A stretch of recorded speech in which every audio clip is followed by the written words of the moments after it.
Well, hello everyone.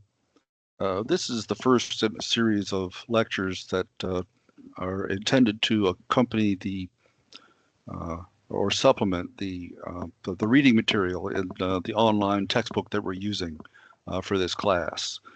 I thought first what I would do is tell you what you have to do to get through the class, which um, yeah, I know that there hasn't been a lot of clarity on what it is exactly that we're doing in here. So let's get that out of the way. What we have is I intend to cover uh, some of the history of what our founders were aware of when they designed and developed the present Constitution. Uh, we will look at the entire Constitution, uh, including all 27 amendments. We'll have a discussion of the relationship of the federal government to the states. We will also talk about each of the three branches, the executive, the legislative, and the judicial. So that's the general outline of the class. There is a midterm exam and a final exam, and you also will need to write a short research paper where uh, what I want you to do is to pick a topic that is related to American government and take a position and then defend it in your paper. The paper needs to be 1,500 words, and I'll send out a separate email that explains the requirements for the term paper. This is a short class. We only have 8 weeks, so it's important that you pay attention to the lectures and get the assignments done and in on time. There's really only 3 assignments that you have: the midterm, the final, and the term paper. Other than that, you should, of course, make every effort to listen to each of the lectures. There's important information provided in each one of those, which will appear on the exams, and also read the material that's assigned in the textbook. So that's the general overview of the class. What I want to do now in this first lecture is go through some of the historical events that occurred in England and which our founders were aware of and which informed them in their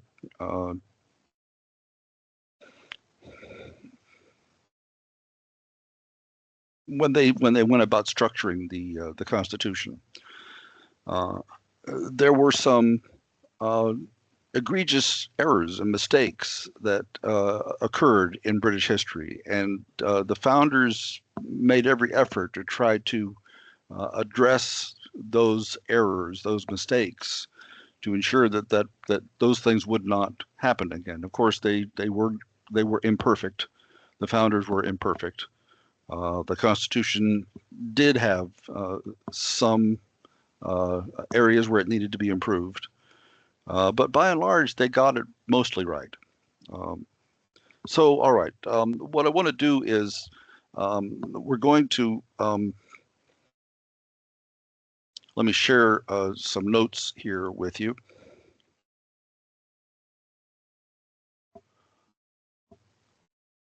So, first of all, what we have is I want to talk about there's three important political philosophers that are relevant to what we're going to be discussing over the next during this lecture.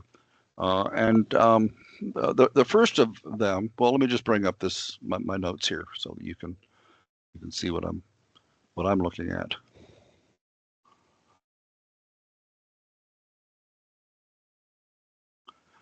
First, we have Robert Filmer, who wrote a text called Patriarcha in 1628. Uh, the second one is Thomas Hobbes, who wrote Leviathan in 1650, and then John Locke, who wrote his second treatise in 1690. Robert Filmer, well, each one of these philosophers was writing in response to a particular uh, crisis in British government. And we'll talk about each of them as we go through each of the different crises. So Where I want to start is with our discussion of the history that informs our Constitution, is with William the Conqueror and the Battle of Hastings in 1066. William the Conqueror was lived and was the ruler of an area of France which is still known as Normandy. The story is a bit complex, to be fair, and I'm not going to get into the complexities of it because we don't need those complexities to understand what the significance is of William's invasion of England in 1066.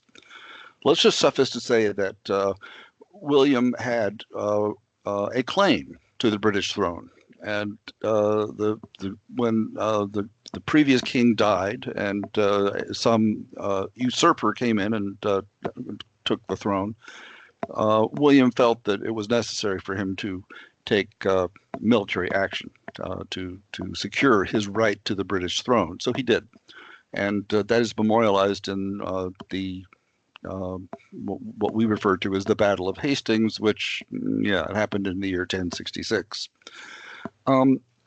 So the significance of this is that William brought with him certain notions of how government should function, and he imposed those things as part of his rule of England. What they include.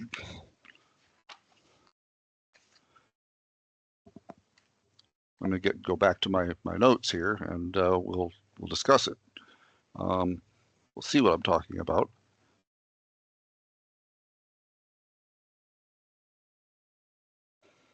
William brings notions, several notions. First, that government will keep a permanent record of who owns what property, and he did this through the development of something that's called the Domesday Book. I sometimes joke about how the British don't pronounce anything right, and this word, a doom, is spelled D-O-M-E, but it's pronounced not dome, but doom. And our modern word doom comes from that very same word. In this context, though, when most people in modern English think of a doom, they think of as you're going to your punishment, or something terrible is about to happen to you. But the original meaning of the word doom was simply a judgment. And in the Domesday Book, what William did was he sent out his property appraisers, essentially, to see what was in England, what is in this country that he is now the monarch of. So government under William became the keeper of a permanent record of who owns what. That's the first thing that William's rule brings to England. That government is responsible for that, and we still have that today. If, for example, if you lose the deed to your house or the title to your car, there's a place in government where you can go to get duplicates of those things. And that notion that government will be responsible for keeping title to those things, keeping a record of those things, a permanent record, goes all the way back to William the Conqueror. So that's the first thing that William brings. The second is it establishes that you have the right to number 2 and number 3 is really kind of restatements of the same thing. It establishes that you have the right to occupy certain property, and the government recognizes your entitlement to stay there. But at the same time, government owns all the land, even the land that you are occupying, and will allow you to occupy that land provided that you do certain things for the government. In modern parlance, it would be you pay property taxes.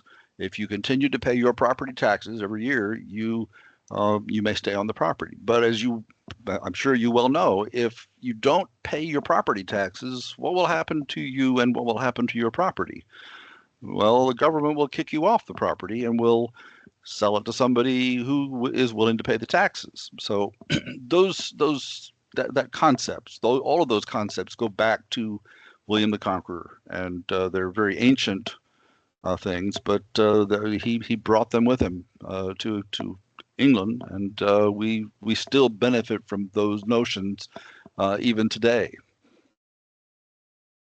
Now, William was thought of as being a good king, and the next thing that we're going to talk about is the Magna Carta.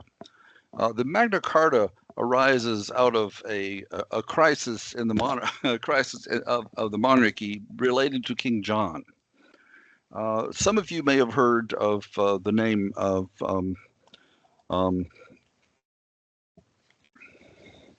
Richard the Lionhearted. Richard was a good king and well loved by his people. And at the time that Richard was the King of England, the Pope announced that there was going to be the first of what turned out to be a series of crusades. And the purpose of this was the Pope felt that non-believers were occupying the traditionally Christian and Jewish Holy Land. And so he called upon the people to go on a crusade to kick them out. And Richard was part of that. And the odd thing about this was that when a king went to on one of these crusades, many times they would be fighting alongside of people that in other circumstances they would not be friendly with. And that's what in fact happened to Richard. He was on the way back from the first crusade that he participated in, and his enemy,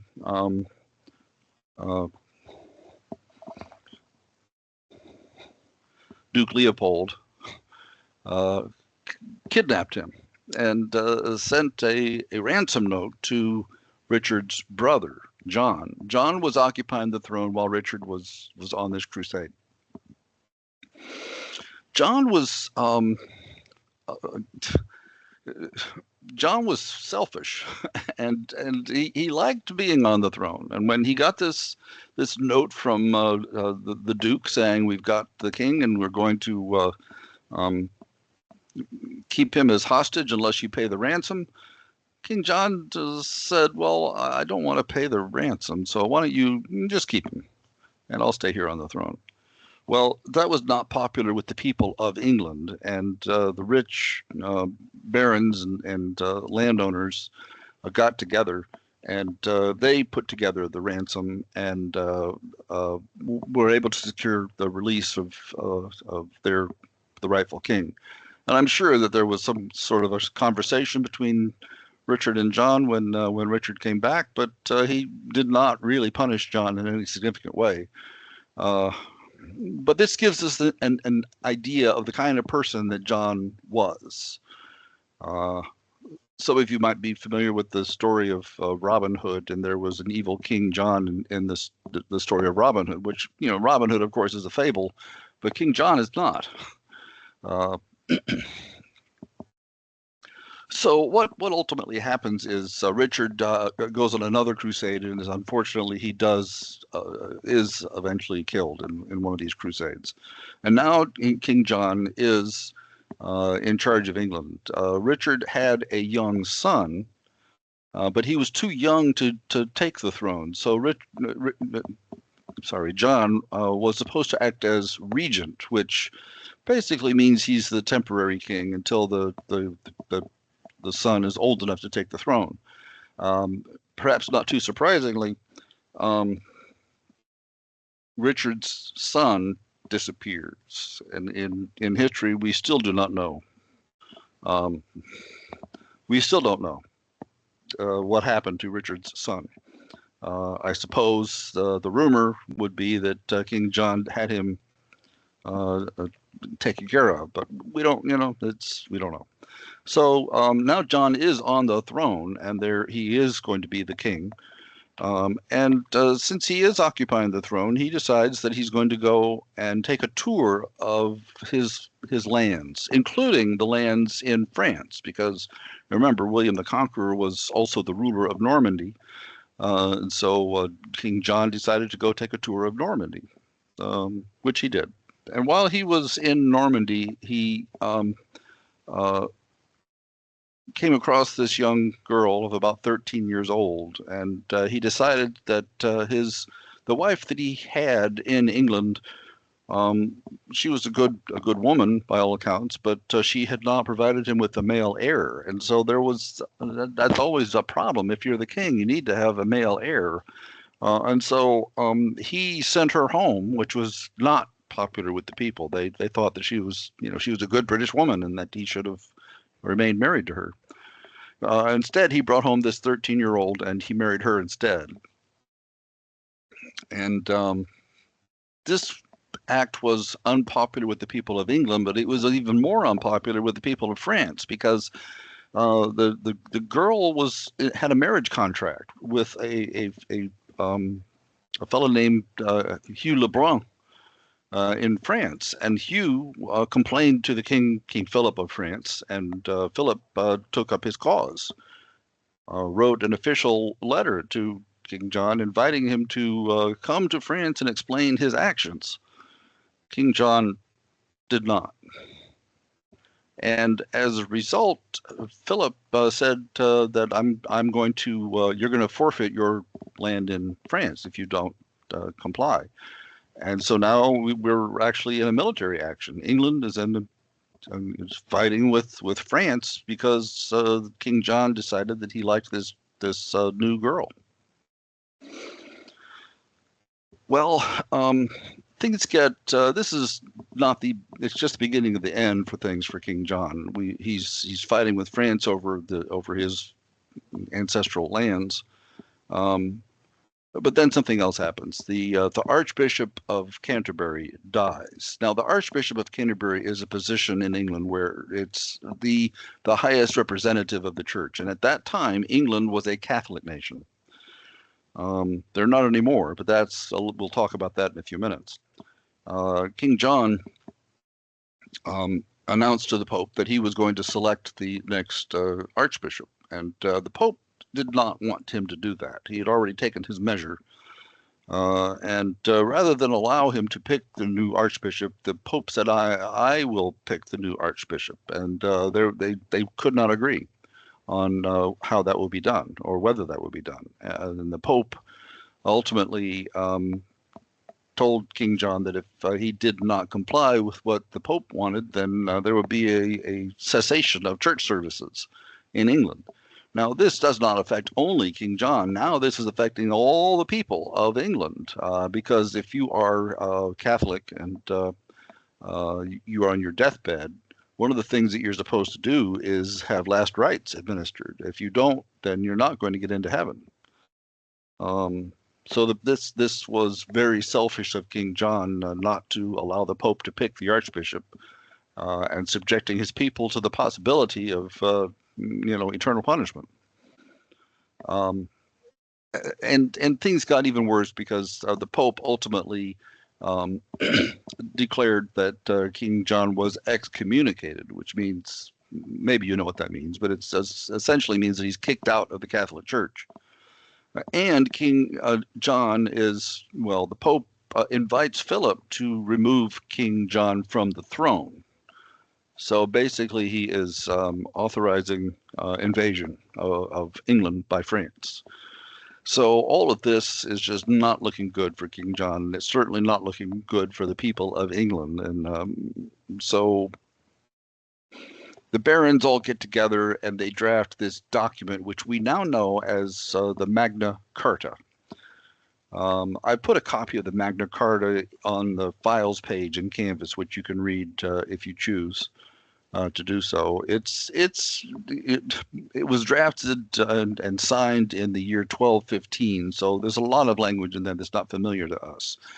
But the significance of the Magna Carta is that this is the first time the people used or attempted to use legal means to rein in a bad king.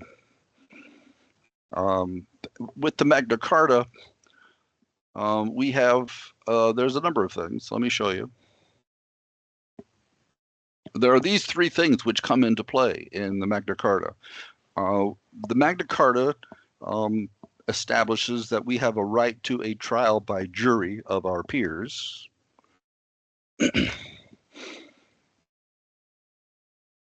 And in those days, there actually was such a thing as a class system. When they're talking about a jury of our peers, we tend to think of that as a jury of our equals. Well, in those days, there were the common people, and then there was the royalty, the rulers. So you would be entitled to a jury of our peers. Literally did mean that they would be picking from a different group of people, a different class. But still, the right to a trial by jury rather than by the king making a pronouncement of your guilt. This was documented in the Magna Carta. And the important thing to remember here, I think, is this was not a new right. This was a pre-existing right that King John had been ignoring. The right to trial by jury of our peers was something that they had expected that King John would honor, and he was not. So they put it in this document. Now, Magna Carta is Latin for the Great Charter or the Great Contract. It's a contract between the people and the king that these are the things we want you to honor. Now, the document itself is some 50 some odd paragraphs long, but I've distilled it down to these three things. So the first one, as I said, the right to a trial by jury of our peers. You also have the right to due process. Now, what does that mean? When you kind of have to take the sentence, take the words apart and look at them independently. When we say that something is due, that means that somebody is entitled to receive that thing. The same word, duty, also arises from the same root. And what that means, due process, it means that you are entitled to a particular process where everybody understands what the rules are and we're all playing fair. So if there is either a civil or a criminal trial, we will have a set of rules that everybody abides by, and that way we know what to expect, an expectation of fair treatment by the king. So that's the second thing that the Magna Carta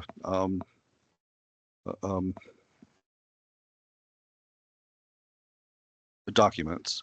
And like I said, this is a right that pre-existed the Magna Carta, but they were merely reminding the king that, hey, you know, these are the rules that we expect everybody to play by.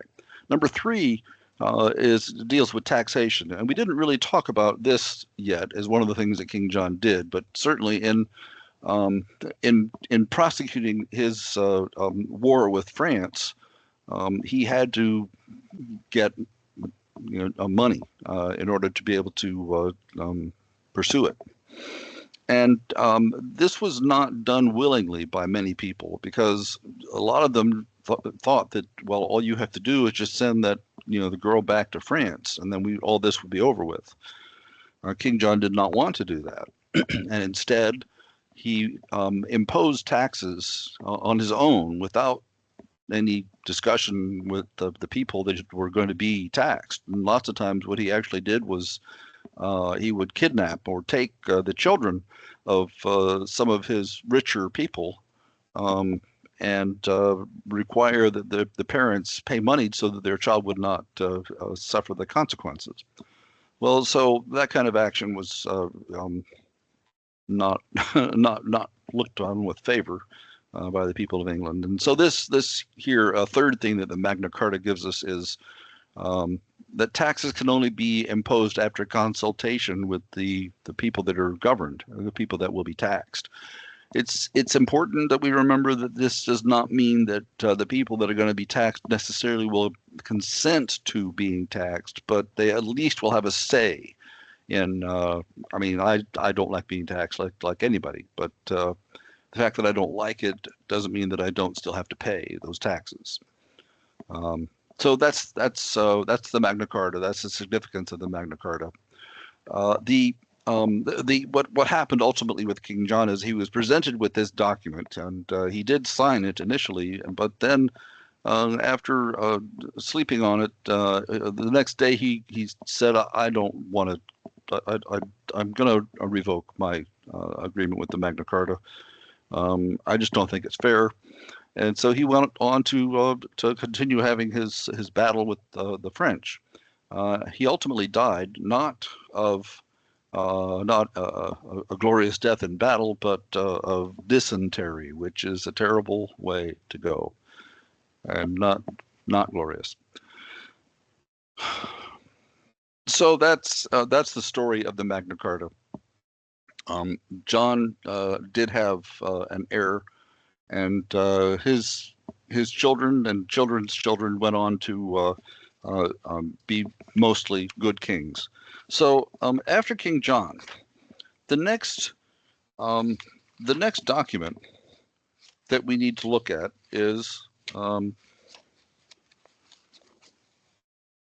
the Petition of Right, which deals with King Charles. Now, we have a little bit of history to cover between the Magna Carta and this next document, the Petition of Right. The Petition of Right was drafted in 1628. And what happened in the meantime is that England became a Protestant nation, which is a very significant shift. In 1460, a fellow named Gutenberg invented the movable type printing press, which was a major invention that really spurred the development and advancement of knowledge throughout the world. The idea that you could read something that was written hundreds or thousands of years ago by somebody many, many miles away from you, be able to read their thoughts was a quite a novel development. But the Catholic Church seized on this as a mechanism for funding the church. What they did was the priest would arrive in town for services and would have in the wagon a movable type printing press. And the significance of this invention was that it made printing suddenly cheap and feasible. And what the church would do is one of the important aspects of Catholic religion is confession. And the people would line up, to confess their sins that they had committed that week. And the ones that had money would be offered what was called an indulgence. An indulgence was a written document from the Catholic Church. It was basically a get out of hell free card. To get an indulgence, you paid. Martin Luther was a vocal critic of the Catholic Church. This one thing really disturbed him. In 1517, he posted a list of complaints, and 95 different complaints that he had about the Catholic Church on the door of a church in Wittenberg, Germany. And this marks the beginning of the Protestant Reformation. Martin Luther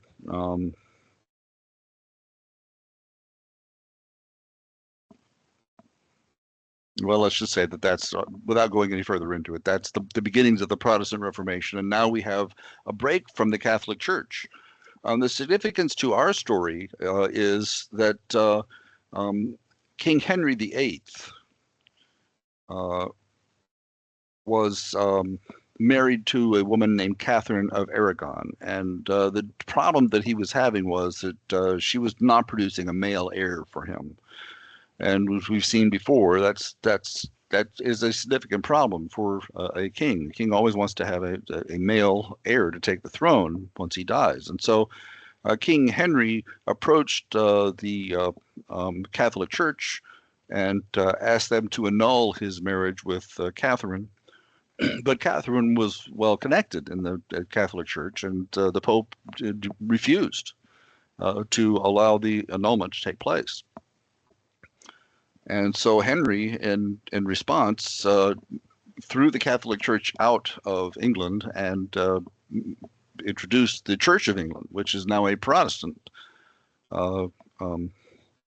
religion. And England became a Protestant nation with all things, all popery is viewed as suspicious, and the Pope and all the things Catholic are not trusted.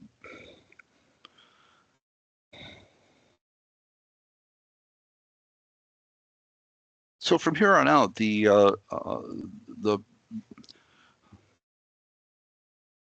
did their best to try to make sure that their king was a Protestant king, but they did not always do so with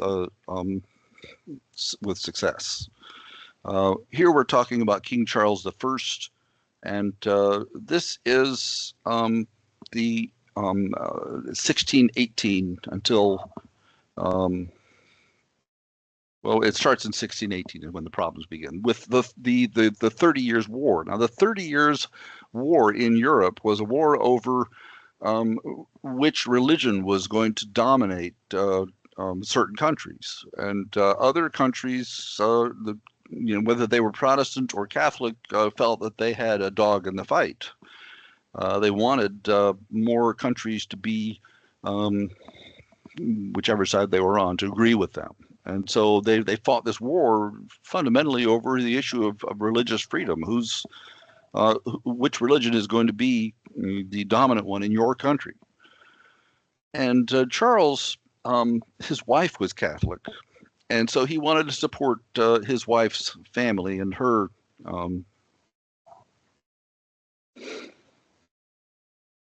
relatives who were Catholic. As we know, the Parliament was responsible for imposing taxes, and they were reluctant to give Charles very much, because why are we, a Protestant country, supporting the Catholic side of this war? They didn't see the logic in it.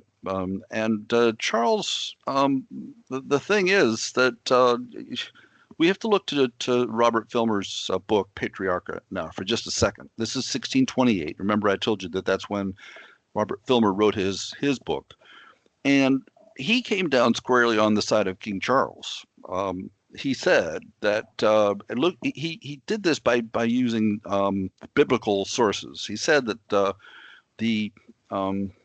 if we go back to the story of Genesis, Adam was given control of the earth by God, and we don't really have the authority to tell the king what to do and what not to do. He has the authority given to him by the church, and if we don't do what he says, well, we risk punishment by God. He actually, his theory was that the relationship of the king to the people of England is that of a father to a family. The father might do things that the family doesn't like. They make decisions that the family disagrees with, but we just have to live with that. That's the nature of our relationship. And the name of his book kind of reflects that theory. Patriarcha, you're familiar with, I suppose, a patriarchy, which basically means that the male is in charge, the father is in charge. So, all right. King Charles was of the sort that, he very much liked Filmer's interpretations, and he felt that he made the law. He was in charge, and he could do what he wanted to do, whatever that was.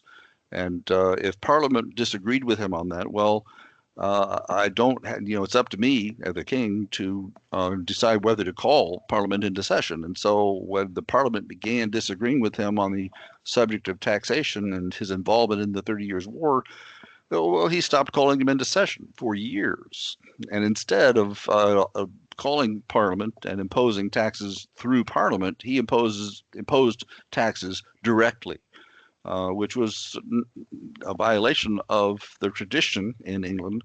But King Charles, being the king, being the law, in his view, did what he wanted. And the people that disagreed with him were punished. If you felt that the king should be going through Parliament to impose a taxation, well, you were liable to be subject to what was referred to as a Star Chamber prosecution, which means a private prosecution, a prosecution where you weren't allowed representation, and the only witnesses were those called by the king. So under those circumstances, you're going to be found guilty if they're, if it's a secret prosecution, the prosecution can play all kinds of dirty tricks. So yeah.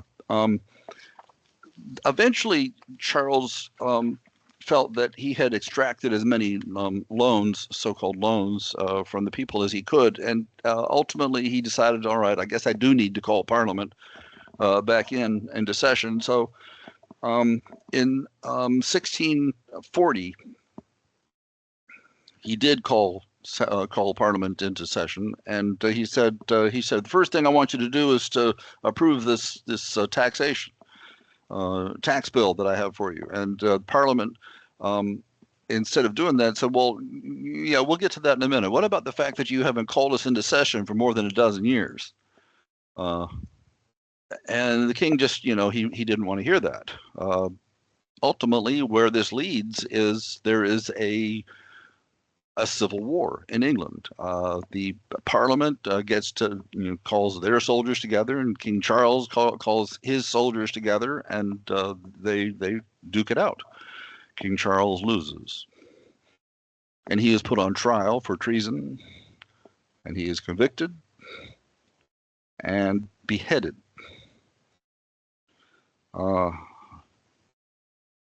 Something that later kings took into account when they did whatever it was that they were planning to do. The Petition of Right, was, as I said, Robert Filmer's contribution to his feelings about whether King Charles had the right to do what he was going to do. After King Charles's trial and beheading, we have Thomas Hobbes coming in. And Hobbes, his book was Leviathan, and he equates the government with the power and strength, I suppose, and also the fact that the Leviathan, being a sea creature, is a humongous, huge sea creature, potentially everywhere at once. And government, he said, is like that. Powerful, potentially dangerous, potentially everywhere at once.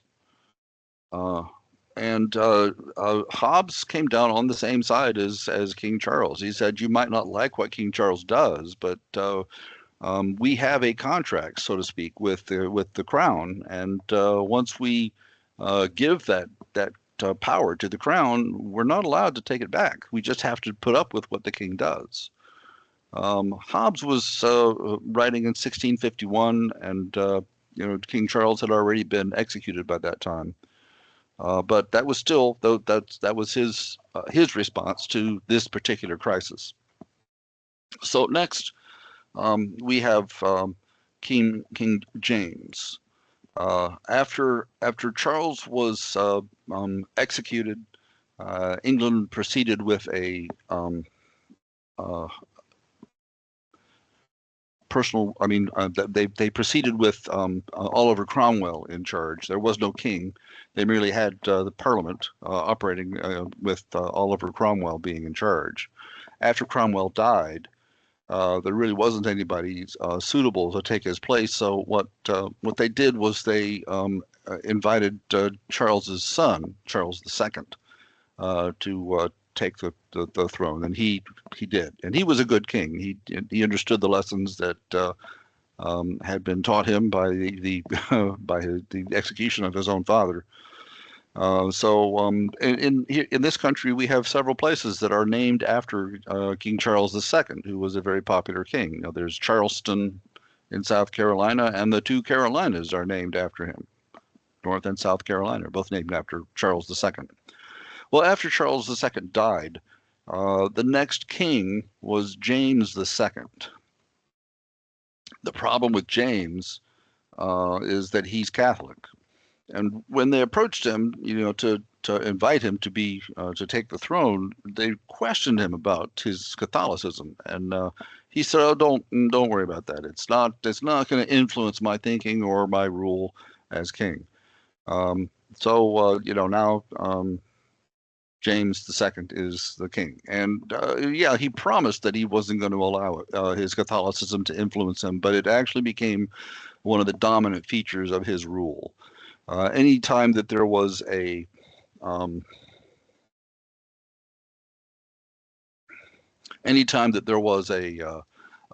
position where he was going to be called upon to appoint someone to to fill that position, he invariably filled it with a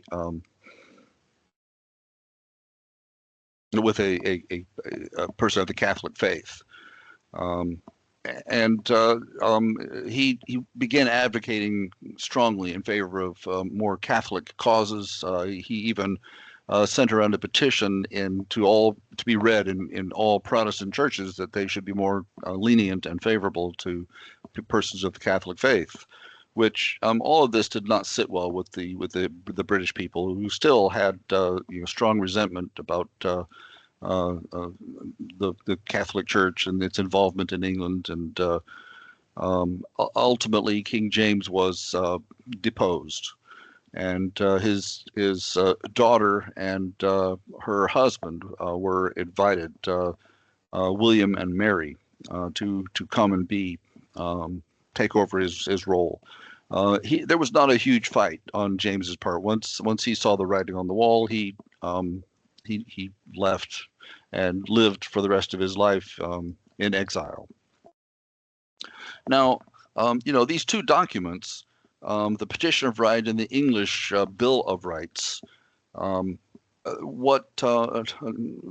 take a look at those, and let's see what they mean and what their significance is for us.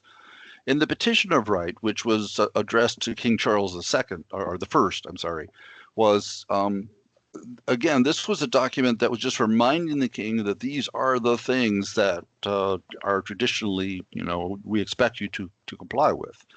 The first one being most important to them, that taxes can only be levied by Parliament, not the king. That due process applies to everyone, including the king. So the Star Chamber, secret prosecutions were not acceptable. The third one is this thing called habeas corpus, which we haven't talked about yet, but that's a Latin term for why do you have my body, loosely translating it, why do you have my body locked up? And it was intending to remind the king that even if the king decides to lock somebody up, they have the right to petition for a writ of habeas corpus, which asks a judge somewhere to look into the circumstances of their being incarcerated. And if there's a fair reason behind it, that's okay. But if there's no good reason for you to be incarcerated, well, the judge has the authority to let you out. Magna Carta, habeas corpus is a thing.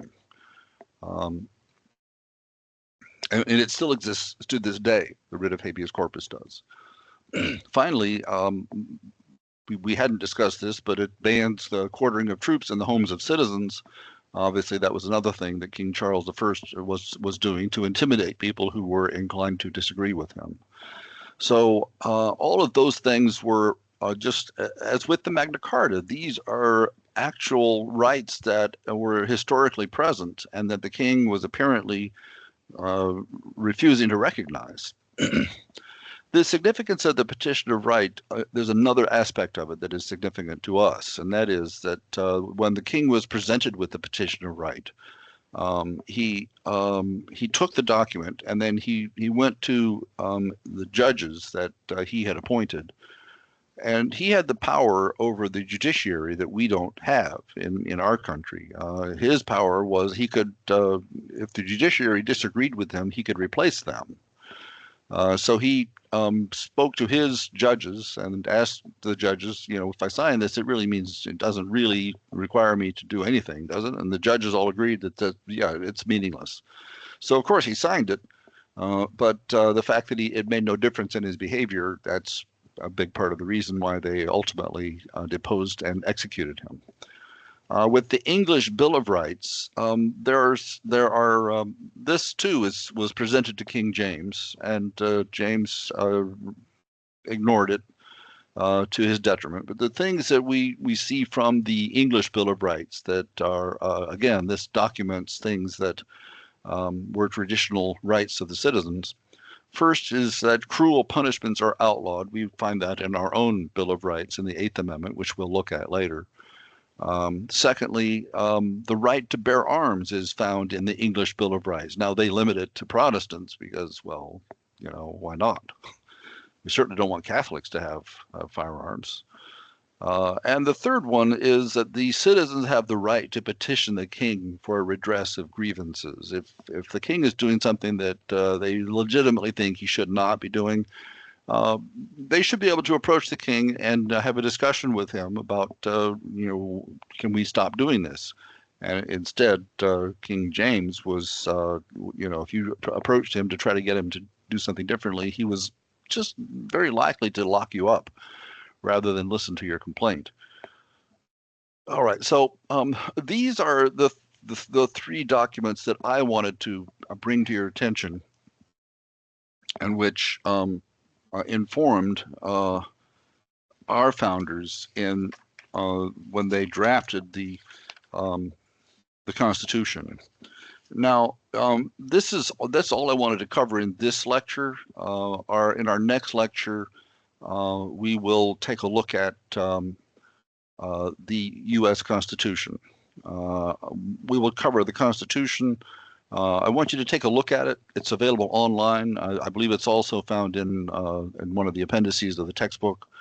We will also look at the America's first Constitution, which was not the one that we presently have. And we will look at the Declaration of Independence as well. So I thank you for your attendance and your attention.